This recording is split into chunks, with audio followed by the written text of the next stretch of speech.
Hey there, I'm Chris Hooten. Thank you for clicking on this video to get some more information in regards to the appraisal process when you're buying a house, and what if the appraisal comes in below the agreed upon contracted price. So this is happening quite a bit right now. We're in a crazy market where a house will go on the market for say 300,000 and there'll be literally dozens of bids, and the winning bid is over the asking price, sometimes significantly. I've seen some $25,000, $30,000 above the original list price. So what does that mean? So first of all, we have to establish the difference between market value and appraised value, because they are very different, especially right now. Market value is the price that someone is willing to pay for your property, okay? The appraised value is based on several things, such as comparable sales in the last no more than 6 months in the like neighborhood, like community, like size, like amenities. So they have to find houses that have sold near the house that you're buying that are similar. Okay, that's how the appraisers come up with the value of the property. Now, because the market is moving so fast, and houses are appreciating and selling for more and more every couple of weeks, it is hard for the comparable sales to keep pace with the market.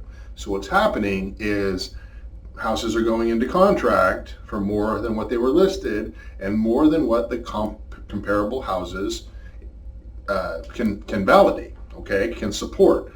So what happens? Okay, you found a house, you love it, you're willing and able to pay more than what they're asking for. Okay, so let's just say that same example, $300,000 purchase list price. You have the winning bid at $310,000. The appraisal comes back and it comes in at $300,000. So what happens now? Okay, so first of all, the bank, the lender, is only going to lend on the appraised value or purchase price, whichever is less. Okay, in this case, the appraisal is less. $300,000 is what the bank is going to lend on. So what does this mean for you as the buyer? You have a couple of options. Number one, cancel the contract. Go on to the next house if you're not willing and able to pay the difference. Okay. Option two, just as I mentioned, you pay the difference, meaning you offered $310,000. The appraisal came in at $300,000. That difference of $10,000, you are paying that out of pocket, which is on top of your down payment and any closing costs that you were obligated to pay. Okay, so that is in addition to anything else that goes in for the loan. So option three, obviously you can go back to the negotiating table and renegotiate with the seller if they're willing to come down. Obviously that's a win for you, but they don't have to. Okay, you agreed to pay $310,000, so you either pay $310,000 or the contract is canceled.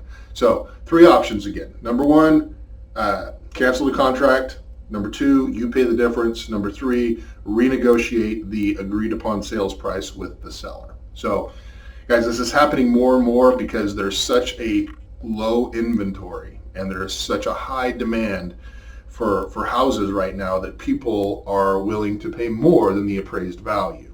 And just to clarify, that is not a terrible idea, because when you think about how quickly prices are appreciating right now, I would say on the low side around 5% a year. So that same $300,000 house in 1 year from now is going to be worth $315,000, which is more than you paid for it at $310,000. So it is a sound financial decision, even though you're paying more than the list price or the asking price.